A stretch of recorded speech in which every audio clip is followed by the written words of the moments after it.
नमस्कार, स्वागत है आप सभी का हमारे YouTube चैनल पर। हम लोग टीचिंग एप्टीट्यूड के थियरी क्लासेस ले रहे हैं। ये लास्ट क्लास है। 2 क्लास हमने आपसे वादा किया था कि हम आपको एग्ज़ाम से पहले कराएंगे। बूस्टर डोज होगा जो कि आप सभी के एग्ज़ाम प्रिपरेशन के लिए आपको बूस्ट करेगा। इसमें हम बात किए थे पिछली क्लास में कई हमारा जो पिछली क्लास की लास्ट टॉपिक था वो था क्लासरूम। अगर आपने पिछली क्लास की वीडियोस नहीं देखी है तो प्लीज़ आप जा कर के उसको देख लीजिए, बहुत ही इम्पोर्टेंट क्लास है। उसमें हमने लास्ट टॉपिक डिस्कस किया था क्लासरूम। उसी के आगे हम डिस्कस करेंगे। आप बात करेंगे, अभी आपको बताएंगे कि क्या डिस्कस करने वाले हैं। इसके पहले अगर आप चैनल पर पहली बार जुड़ रहे हैं तो हमारे चैनल को सब्सक्राइब कर लीजिए और बेल आइकन को प्रेस कर लीजिए, जिससे यहाँ से मिलने वाला नोटिफिकेशन आपको मिलता रहे। एक बात और भी हम आपको बताना चाहेंगे, अभी आज AU BED Allahabad university central university है जिसका BED का पेपर हुआ है। उसमें टीचिंग एप्टीट्यूड के लगभग 17 से 18 क्वेश्चंस आए थे। 17 से 18 क्वेश्चंस में से लगभग 7 क्वेश्चन जो कि हमने पोस्ट किया है ग्रुप में, एक जो हमारे वीडियोज़ को देखे हैं स्टूडेंट हैं उन्होंने पोस्ट करके बताया, हमको सूचित किया ग्रुप में कि लगभग 7 क्वेश्चंस डायरेक्ट जो हमने 10 प्रैक्टिस क्लासेस कराई थी डायरेक्ट उन्हीं से आए हैं। तो इसलिए आप सभी को मैं विश्वास दिलाता हूं कि आप यहां से क्वालिटी प्रोवाइड करते हैं, क्वालिटी पर विशेषता देते हैं, ध्यान देते हैं, इसलिए आपको बहुत ही महत्वपूर्ण रहती है सभी वीडियोज़, इसलिए आप ज़रूर देखें। हम बात करेंगे इसमें डिस्कस क्या करने वाले हैं। यहाँ पर तो हम डिस्कस करने वाले हैं major components involved in the classroom process. Classroom process से इम्पॉर्टेंट है ये क्वेश्चंस आपके बनते हैं, लगभग 2 क्वेश्चंस आपके क्लासरूम इन्वायरमेंट से, मैनेजमेंट ऑफ क्लासरूम से, और इसमें किस प्रकार से एक टीचर का क्या रोल होता है, ये सारी चीज़ें पूछी जाती हैं। दूसरी बात हम क्या डिस्कस करने वाले हैं, सीटिंग अरेंजमेंट्स, किस प्रकार से सीटिंग अरेंजमेंट एक क्लास की क्वालिटी को इन्हेंस करता है, सारी चीज़ें इसमें डिस्कस करने वाले हैं। उसके बाद में हम डिस्कस करेंगे क्लासरूम मैनेजमेंट स्ट्रेटजीज़। उसके बाद में factors affecting teaching disabilities in learning. पिछली बार CQP 03 जो इस बार PGQP 01 के रूप में है, मतलब पहले PGQP 01 था उसको फॉर्म करके CQP 03 कर दिया गया है। उसमें डिसेबिलिटीज़ इन लर्निंग से पूछा था, एक मूवी का नाम हम डिस्कस करेंगे तब आपको बताएंगे। उसके बाद में इवैल्यूएशन जो कि सबसे महत्वपूर्ण पक्ष माना जाता है टीचिंग लर्निंग प्रोसेस में। 4 प्रोसेस में टीचिंग लर्निंग प्रोसेस में जो चौथा स्तंभ है वो इवैल्यूएशन है, जिसकी बात हम लास्ट में करेंगे। इतनी चीज़ें हम डिस्कस करने वाले हैं, तो आप आराम से देखिएगा पूरी वीडियोज़ को और आपको पूरा आनंद आएगा और आप अच्छे से सीखेंगे और यहाँ से क्वेश्चन डेफिनेटली आपके एग्जाम में फ्रेम हुए मिलेंगे। बात करेंगे major components involved in the classroom. तो मेजर कंपोनेंट्स होते क्या हैं, तो assessment of student learning. Classroom management का जो फर्स्ट आपका होता है वो असेसमेंट करना स्टूडेंट के लर्निंग का। असेसमेंट किस प्रकार से, जो आउटकम निकल रहा है, आउटकम जो हम पढ़ाने के बाद में एक टीचर ये सीखता है कि चेंज इन बिहेवियर कितना हुआ, इनडिजायरेबल वांछित दिशा में जितना हम चाह रहे थे उनमें से कितने प्रतिशत व्यवहार में परिवर्तन हुआ है। 100% कभी नहीं होता है, किसी का भी नहीं होता है। तो जो ये है ये सबसे पहला कंपोनेंट्स माना जाता है, मेजर कंपोनेंट्स है इन्वॉल्व क्लासरूम प्रोसेस का। दूसरा क्या है, एक्सपेक्टेड लर्निंग आउटकम्स।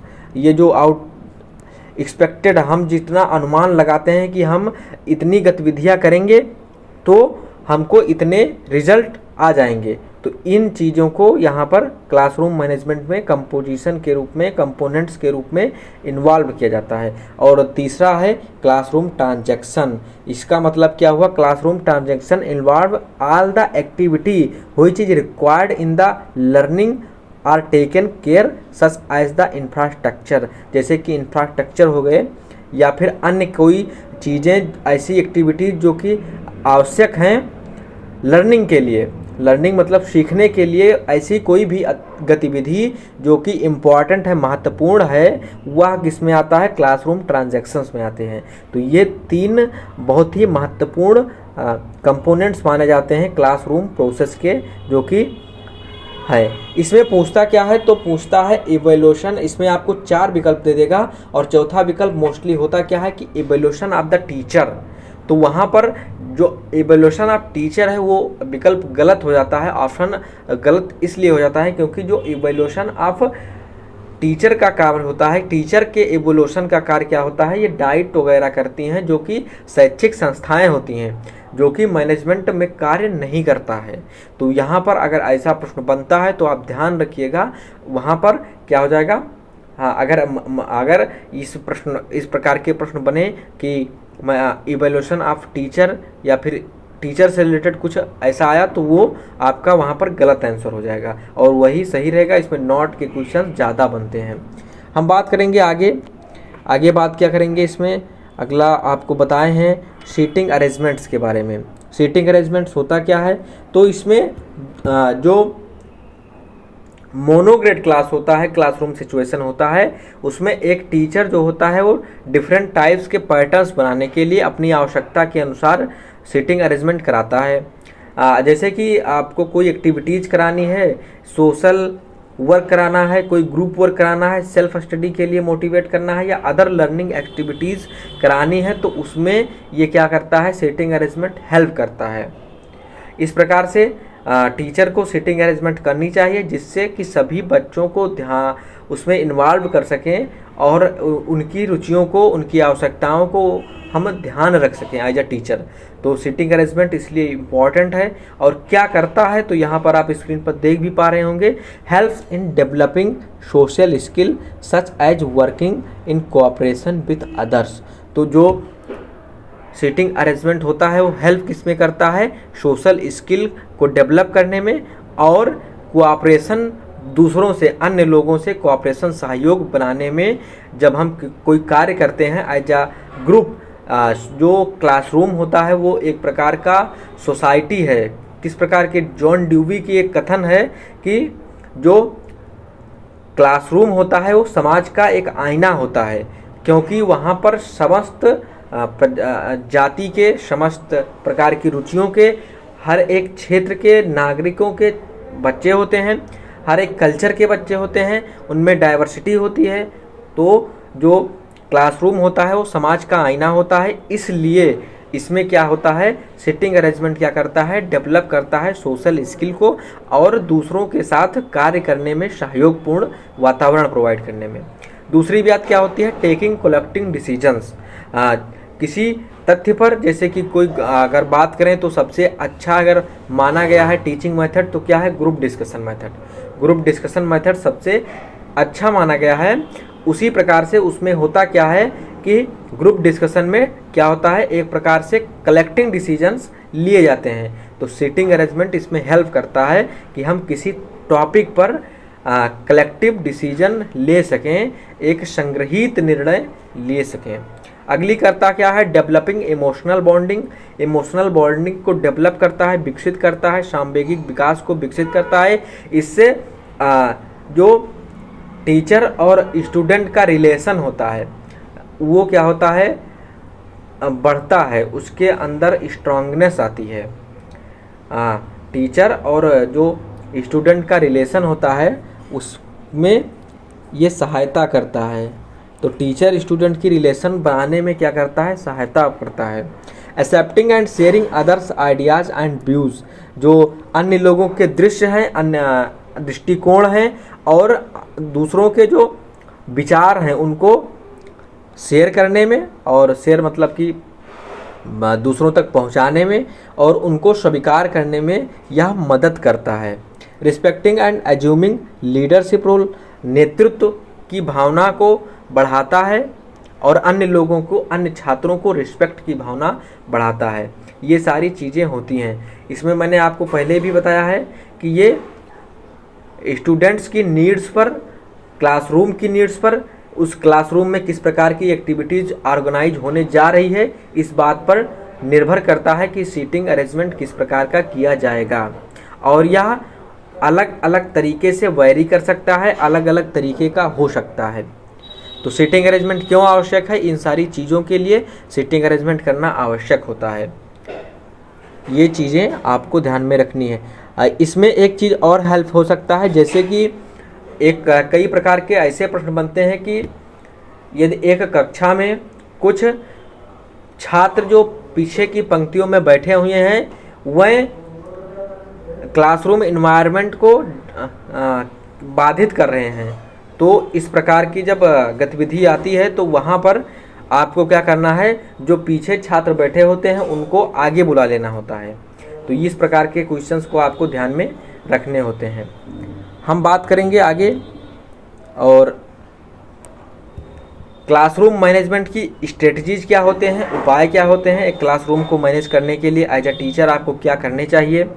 तो सबसे पहले क्लासरूम मैनेजमेंट में सबसे पहला जो मेन रोल होता है वो टीचर का होता है, क्योंकि टीचर एक लीडर होता है। टीचर क्या होता है, एक लीडर होता है, एक नेता होता है। जो टीचर का बिहेवियर होता है वही शेप करता है क्लासरूम मैनेजमेंट की किस प्रकार से होगा।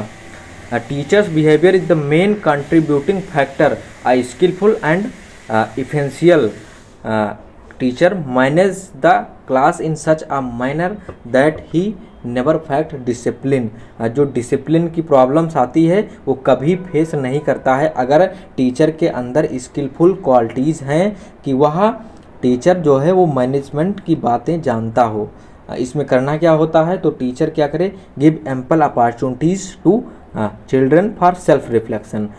ऐसी उनकी अवसर उपलब्ध कराए स्टूडेंट्स को, छात्रों को, कि वो स्वयं को रिफ्लेक्ट कर सकें, अपनी बातों को रख सकें, अपने विचारों को रख सकें, उनको अवसर दें, टीचिंग लर्निंग प्रोसेस में उनको इन्वॉल्व रखें। तो टीचर को कभी डिसिप्लिन की जो समस्या होती है वो देखने को नहीं मिलेगी। Be flexible in classroom, do not have rigid behaviour. ये बहुत इंपॉर्टेंट है फॉर स्टूडेंट्स। जो स्टूडेंट्स के प्रति रिजिड बिहेवियर कभी नहीं होना चाहिए, और बी फ्लेक्सिबल, हमेशा क्या होना चाहिए, आपके व्यवहार इस प्रकार से हों कि प्रत्येक सिचुएशन में फ्लेक्सिबल हों। आप एक सिचुएशन में अगर कोई गलती आ रही है, कोई डिसिप्लिन में बाधा आ रही है, तो आप के बिहेवियर में इतनी क्वालिटी होनी चाहिए कि आप अपने बिहेवियर को तुरंत चेंज कर सकें एक दूसरी परिस्थिति में।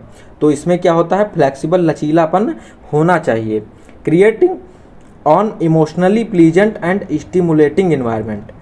इमोशनल रूप से टीचर क्या करे, स्टूडेंट्स की भावनाओं के साथ जुड़ जाए, और जो उनका इन्वायरमेंट होना चाहिए वो सौहार्दपूर्ण होना चाहिए, प्लीजेंट होना चाहिए, और स्टिमुलेटिंग इन्वायरमेंट प्रोवाइड करने की कोशिश करनी चाहिए। Set meaningful goals. Meaningful goals set करने से आपकी दो चीज़ें बढ़ती हैं। एक तो आपका इंटरेस्ट स्टूडेंट्स में डेवलप होगा। इंटरेस्ट डेवलप करने का सबसे पहला तरीका है कि आपके पास गोल्स होनी चाहिए। गोल्स होने चाहिए, ये इंटरेस्ट के लिए है, और नीड होनी चाहिए, ये मोटिवेशन के लिए है। कहीं भी आपको अगर क्वेश्चन आए तो पहली शर्त होती है, अगर इंटरेस्ट के लिए तो गोल आपका पहला लक्ष्य होता है कि अगर आपके पास जब तक गोल नहीं है तब तक आपके पास रुचि विकसित नहीं हो सकती, और अगर आपके पास नीड नहीं है, आवश्यकता नहीं है, तो आपके अंदर मोटिवेशन उत्पन्न नहीं हो सकता। जैसे कि आपके अंदर अगर भूख नहीं लगी है तो आप खाना ना खाएंगे, और ना ही अगर आपको बनाना है तो बनाएंगे। तो नीड आपकी सबसे पहली इम्पॉर्टेंट थिंग होती है, वस्तु होती है, ऐसी चीज़ होती है जो आपको मोटिवेट करती है, प्रेरित करती है कि आप कोई एक्ट करें, कोई कार्य करें। अगला क्या है, make the subject matter meaningful. आप सब्जेक्ट मैटर को मीनिंगफुल बनाएं, इंटरेस्टिंग बनाएं, जिससे कि क्लासरूम इन्वायरमेंट में बच्चे क्या हैं, क्लास अगर जुड़ जाएंगे तो क्या होगा, डिसिप्लिन की समस्या का समाधान हो जाएगा। एक कहावत कही गई है कि जो खाली दिमाग होता है वो शैतान का घर माना गया है। जब तक बच्चे खाली नहीं रहेंगे, किसी कार्य में उलझे रहेंगे या किसी कार्य में लगे रहेंगे, तो वो कभी क्या करेंगे, डिसिप्लिन को तोड़ेंगे नहीं। और आगे अगला जो बात है वो make unity among the students in diversity. Diversity की बात की गई है, हर एक कल्चर से बच्चे आते हैं और उनमें इंडिविजुअल डिफरेंसेस पाए जाते हैं, व्यक्तिगत विभिन्नता पाई जाती है। उनको उनकी डाइवर्सिटी के हिसाब से आपको क्या करना है, एक ग्रुप में यूनिटी विकसित करनी है। उनमें इस प्रकार की क्वालिटीज़ विकसित करें कि वो एक रूप से सोच सकें, उनमें यूनिटी की भावना उत्पन्न रहे। तो ये क्लासरूम स्ट्रेटजीज़ हैं जो कि आपको एज ए टीचर फॉलो करने होते हैं। तो ये इनमें से डायरेक्ट प्रश्न बनता है कि आपको एक डिसिप्लिन बनाने के लिए इनमें से क्या करना होगा। तो ऐसे ही 4 ऑप्शन दिए रहेंगे, आपको चूज करना होगा। एक लास्ट थिंग और भी है कि आपको पनिशमेंट से अवॉइड करना है, बच्चों को पनिशमेंट नहीं देना है। Try to avoid punishment for the students, give all the students the same and equal opportunities. किसी भी स्टूडेंट्स के लिए, किसी भी छात्र के लिए आपको पक्षपात नहीं करना है। अगर आप पक्षपात करते हैं किसी भी आधार पर, तो इसके लिए आप ना तो नैतिक रूप से अच्छे व्यक्तित्व के माने जाएंगे एज अ टीचर, और इससे आपकी क्लासरूम मैनेजमेंट में भी प्रभाव पड़ेगा। तो ये चीज़ें आपको ध्यान में रखनी है। अब हम बात करने वाले हैं फैक्टर्स, जो कि डिसेबिलिटीज इन, यहाँ पर फैक्टर्स अफेक्टिंग टीचिंग, जो तत्व हैं जो कि टीचिंग को प्रभावित करते हैं। इसमें आपको पता है मेंटल हेल्थ पहला है। छात्र का मेंटल हेल्थ जिस प्रकार से होगा उस प्रकार से टीचिंग होगी। अगर छात्र का मेंटल हेल्थ क्या रेफर करता है? मानसिक स्वास्थ्य को। जब मानसिक स्वास्थ्य अच्छा है, जब हम सुबह सुबह उठते हैं मॉर्निंग में, तो आप देखते होंगे हम जल्दी ग्रैस्प करते हैं किसी चीज़ों को, हम जल्दी सीखते हैं। उस अवस्था में हमारी जो मेंटल हेल्थ होता है वो क्या होता है? बहुत ही फ्रेश होता है, बहुत तरोताज़ा होता है। जैसे जैसे हम वर्क करते जाते हैं तो मेंटल जो हेल्थ है वो क्या होता है? हमारा थकावट होती रहती है, उसमें थकावट आ जाती है, टायर्डनेस आ जाती है। उसके बाद में हमारी जो कार्य करने की क्षमता भी होती है वो कम हो जाती है, और ग्रैस्प करने की क्षमता भी कम हो जाती है। इसीलिए जब टाइम टेबल बनाते हैं तो सबसे पहला जो सिद्धांत होता है मेंटल हेल्थ एंड टायर्डनेस का होता है कि सब्जेक्ट ऐसे रखे जाएं जो कि कठिन ना हो।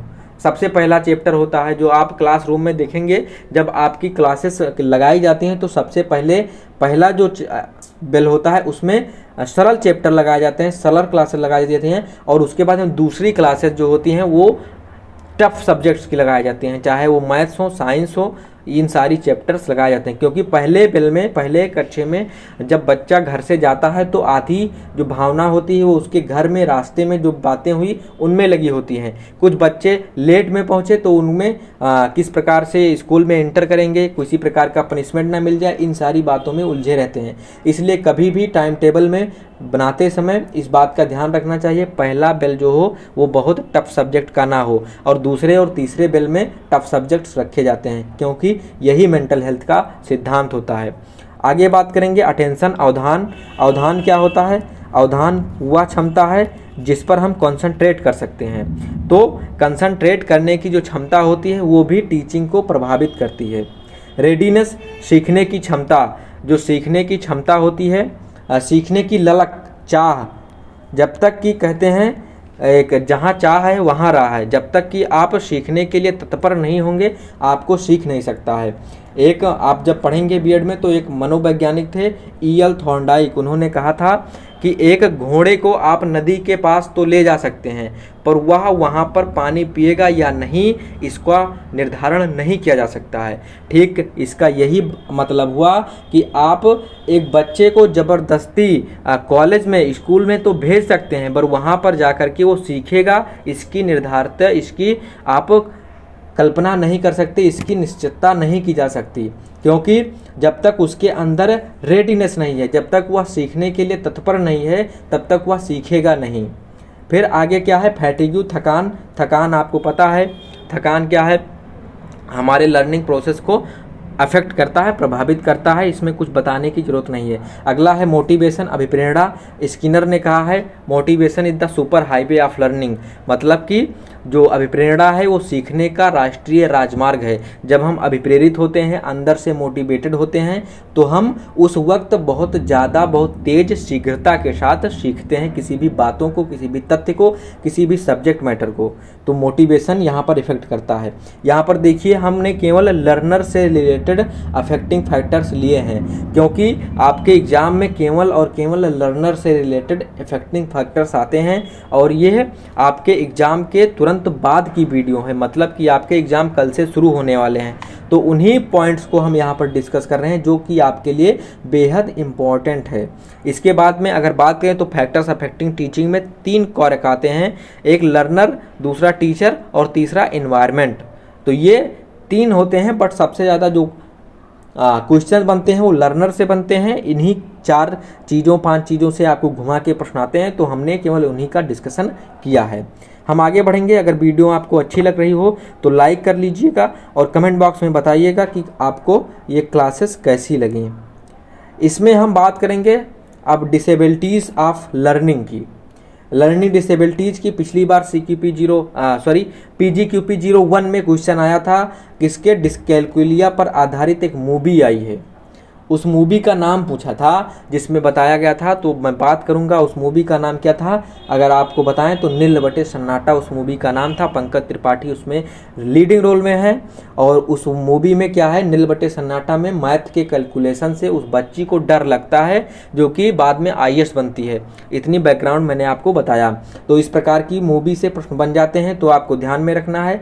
डिसलेक्सिया की बात करें तो डिसलेक्सिया क्या है, एक प्रकार का विकार है जो कि वर्णों को, अक्षरों को देखने और पढ़ने की क्षमता में कमी आती है और बच्चे जो होते हैं वो पढ़ नहीं पाते हैं, बच्चों को पढ़ने में दिक्कत आती है। डिस्ग्राफिया किस बात की लिए है, तो यहाँ पर देखिए ग्राफ शब्द आया है जो कि लिखने से होता है। तो डिफ़िकल्टी इन लर्निंग राइटिंग, लिखने में जो समस्या होती है वो डिस्ग्राफिया है। और ADHD क्या है, attention deficit hyper activity disorder कहते हैं इसको। तो ADHD है। और ऑटिज्म होता है, सोशल इंटरेक्शन से प्रभावित बच्चे होते हैं, उनमें ऑटिज्म की समस्या होती है। तो ये डिसेबिलिटीज़ हैं। इनमें आपको क्वेश्चन कैसे बनता है, तो एक तो आपके मूवीज से प्रश्न बने हैं हमने देखा, दूसरी आपको डायरेक्ट पूछ लेता है और तीसरा इसमें मिलान करने को दे देगा। डिसलेक्सिया ऐसे 4 आपके डिसेबिलिटीज़ दे देंगे और उनके बाद में उनकी जो करैक्टरिस्टिक्स हैं वो दे देंगे, आपको उनको मिलाना होता है कि कौन सो प्रभावित करेगा। तो ये आपको ध्यान में रखना है। हम बात करेंगे इसी के साथ एक स्कीम लॉन्च की गई थी जिसका नाम था दिशा स्कीम। दिशा स्कीम लॉन्च की गई थी 2017 में, जिसकी जो एम रखा गया था दिशा स्कीम का वो था क्या, तो दिशा स्कीम का जो एम था वो प्रोवाइड करना था, रिसोर्सेज प्रोवाइड करने थे जो कि अर्ली चाइल्डहुड में जो बच्चे डिसेबल्ड हैं उनको स्कूल के लिए तैयार करना और उनको रिसोर्सेज प्रोवाइड करना, ये दिशा स्कीम का लक्ष्य रखा गया था। और इसमें जो रिसोर्सेज प्रोवाइड किए जाते थे वो फैमिलीज़ को प्रोवाइड किए जाते थे और बच्चों को प्रोवाइड किए जाते थे। इसमें किस प्रकार के बच्चे आते थे, तो ऑटिज्म से समस्या जिनकी रहती थी उसको रखा गया था। ये 2017 में लॉन्च किया गया था दिशा स्कीम। अगर रिलेटेड है तो रिलेटेड है डिसेबिलिटीज चिल्ड्रेंस को रिसोर्सेज प्रोवाइड करने के लिए। ऑटिज्म की समस्या अगर आती है बच्चे को तो उनको दिए जाते थे। सेरेब्रल पैल्सी की समस्या है तो इसके लिए भी ये स्कीम काम करती थी। सेरेब्रल पैल्सी, मेंटल रिटायर्डनेस, जो मानसिक रूप से विक्षिप्त हो जाते हैं,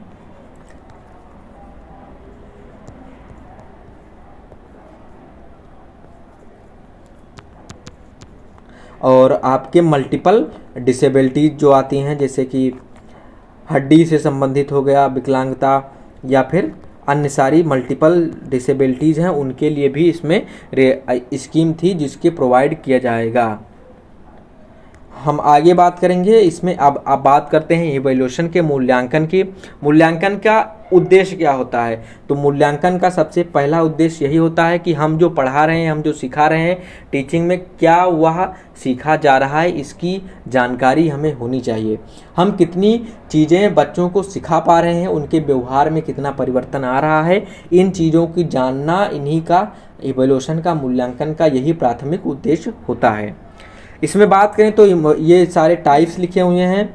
इसमें आपको देता है इनके करैक्टरिस्टिक्स से मिलान करने के लिए, या फिर एक समस्या देगा, उस समस्या में आप बताएंगे कि किस प्रकार का मूल्यांकन एज अ टीचर आपको करना है।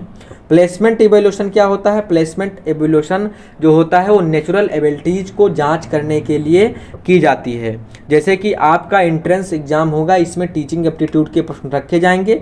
ये टीचिंग एप्टीट्यूड के प्रश्न इसलिए रखे जाते हैं कि आप में क्या नेचुरल एबिलिटी है टीचर बनने की, क्या आप में वो प्राकृतिक क्षमताएं हैं कि आप एक टीचर बन सकते हैं। इसलिए जो इस प्रकार के इवैल्यूएशन है, जो एंट्रेंस एग्जाम्स होते हैं, उन्हें प्लेसमेंट इवैल्यूएशन कहा जाता है। फॉर्मेटिव इवैल्यूएशन को क्या कहा जाता है? रचनात्मक मूल्यांकन। रचनात्मक मूल्यांकन ये होता क्या है? तो ये एक प्रकार के फीडबैक के टाइप में होता है, जो कि ड्यूरिंग प्रोसेस, जैसे कि आपका टीचिंग लर्निंग प्रोसेस चल रहा है, उसके दौरान जो हम इवैल्यूएशन करते हैं उसको फॉर्मेटिव इवैल्यूएशन कहते हैं। जब आप टीचिंग करते हैं, मान लीजिए आप एक क्लास में हिंदी की कक्षा ले रहे हैं और उसको आप पढ़ा रहे हैं और एक कविता पढ़ाए या एक दोहा कबीर दास का पढ़ाए, तो उसमें आप उस दोहा को पढ़ाने के बाद में उसमें से जो कठिन शब्द आते हैं उसको पूछते हैं। तो ये जो पूछते हैं उसके प्रकार का उसको फीडबैक देते हैं, बच्चे को फीडबैक लेते हैं। ये इस टाइप के जो कुछ मूल्यांकन होते हैं उनको फॉर्मेटिव इवैल्यूएशन, रचनात्मक मूल्यांकन कहा जाता है। डायग्नोस्टिक इवैल्यूएशन क्या होता है? इसमें दो चीज़ें होती हैं डायग्नोस्टिक में। सबसे पहला होता है समस्या, प्रॉब्लम को जानना। सबसे पहली क्या चीज़ें होती हैं? प्रॉब्लम को इसमें जानना, और दूसरे उसके बाद में उनको क्या होना है? सॉल्यूशन देना। दो चीज़ें होती हैं डायग्नोस्टिक में। निदानात्मक मूल्यांकन इसको कहते हैं, इसका नाम होता है, जिसमें क्या, एक तो प्रॉब्लम आपको आना है। जैसे कि आप कोई बच्चा, कोई छात्र है जो कि मैथ्स में एसआई के चैप्टर्स में या सीआई के चैप्टर्स में, जो चक्रवृद्धि ब्याज के चैप्टर्स में उसमें वो समझ नहीं पा रहा है, एक जनरल कॉन्सेप्ट है, अब वो समझ नहीं पा रहा है, तो एक प्रॉब्लम है। अब इस प्रॉब्लम की जानकारी आपको होनी चाहिए कि दिक्कत कहाँ आ रही है, तो इस प्रॉब्लम को आपको जानना है, उसके बाद में उसको सॉल्यूशन देना है, मतलब कि रेमेडियल प्रोवाइड करना है। तो ये जो डायग्नोस्टिक इवैल्यूएशन इसलिए होता है। सबसे ज़्यादा प्रश्न इसी डायग्नोस्टिक और फॉर्मेटिव इवैल्यूएशन से बनते हैं। उसके बाद में आता है सम्मेटिव इवैल्यूएशन। सम्मेटिव इवैल्यूएशन क्या होता है? जब आप कक्षा में पढ़ रहे होते हैं, मान लीजिए आप कक्षा 8 के स्टूडेंट हैं और आपका जो वार्षिक परीक्षा होता है वो क्या होता है? वही सम्मेटिव इवैल्यूएशन होता है। मतलब कि आपको अगली कक्षा में भेजने के लिए कितनी मार्क की आवश्यकता होती है या आपने कितना सीखा, इसकी जानकारी आपको दी जाती है, जो सम्मेटिव इवैल्यूएशन का कार्य होता है। इसमें एक फंक्शन और भी है, जब आप किन्हीं वस्तुओं का चुनाव करते हैं, जैसे कि दो वस्तु है, उसमें से आपको चूज करना है कि कौन सा आपके लिए इंपॉर्टेंट है, तो उस प्रकार के लिए भी सम्मेटिव इवैल्यूएशन का प्रयोग किया जाता है। लास्ट क्या है? कॉन्टिन्यूअस एंड कॉम्प्रिहेंसिव इवैल्यूएशन, यानी ईपी 2020 में इसकी बात की गई है। कॉन्टिन्यूअस मतलब लगातार, एंड कॉम्प्रिहेंसिव मतलब कि सभी क्षेत्रों का मूल्यांकन करने वाला जो आपका टेस्ट हो, इस प्रकार का 360 डिग्री की बात की गई थी। मैं आपको एक यहाँ पर क्वेश्चन देता हूँ, आप बताइए एनईपी 2020 में किस ऐसी बॉडी की बात की गई है जो कि 360 डिग्री इवोल्यूशन करेगा। मैंने इसके लिए वीडियोज़ आपको प्रोवाइड किए हैं और उसका नाम आपको कमेंट बॉक्स में बताना है कि वह कौन सा बॉडी है जो कि एनईपी 2020 में बताया गया है, जो कि बच्चों का 360 डिग्री इवोल्यूशन करेगा। कॉन्टीन्यूअस मतलब लगातार, जो हमारे सेमेस्टर एग्जाम्स होते हैं वो इसी पैटर्न पर आधारित हुए हैं, यानी ईपी 2020 की ही देन है सेमेस्टर एग्जामिनेशन की, आप सभी को पता है। तो जो कॉन्टीन्यूअस एंड कॉम्प्रिहेंसिव इवोल्यूशन है वो इसी प्रकार के है, मतलब कि बीच में लगातार आपका इवोल्यूशन होना चाहिए, होता रहे, और आपके कॉम्प्रिहेंसिव मतलब सभी क्षेत्रों में, चाहे वो कॉग्निटिव लेवल पर हो, चाहे अफेक्टिव लेवल पर हो, चाहे वो आपके दिमाग की बात करी जाए, चाहे आपके हृदय या भावनाओं की बात की जाए, चाहे वो गतिविधियों की बात की जाए, आपके स्किल्स की बात की जाए, इन सभी क्षेत्रों में आपके इवोल्यूशन करने की जो बात होती है वो कॉन्टीन्यूअस एंड कॉम्प्रिहेंसिव इवोल्यूशन होती है। अगर यहाँ पर प्रश्न बनता है कि कॉन्टीन्यूअस एंड कॉम्प्रिहेंसिव इवोल्यूशन की विशेषता क्या है, तो यही विशेषता है कि यह आपको फीडबैक प्रोवाइड करती है। तो ये इतनी चीज़ें हमने आपको बताया, इसमें सीखा, आपको सारी चीज़ें हम क्लियर कर चुके हैं और यहीं से आपके सारे प्रश्न बनेंगे। तो आप सभी के लिए बहुत बहुत अग्रिम शुभकामनाएं और थैंक यू आप लोग का सपोर्ट देने के लिए। आपको क्लास कैसी लगी हमारे कमेंट बॉक्स में बताइएगा। टेलीग्राम पर जुड़ जाइए और इस चैनल को सब्सक्राइब कर लीजिए, क्योंकि यहाँ से अभी आपको बहुत सारी चीज़ें प्रोवाइड की जाएंगी।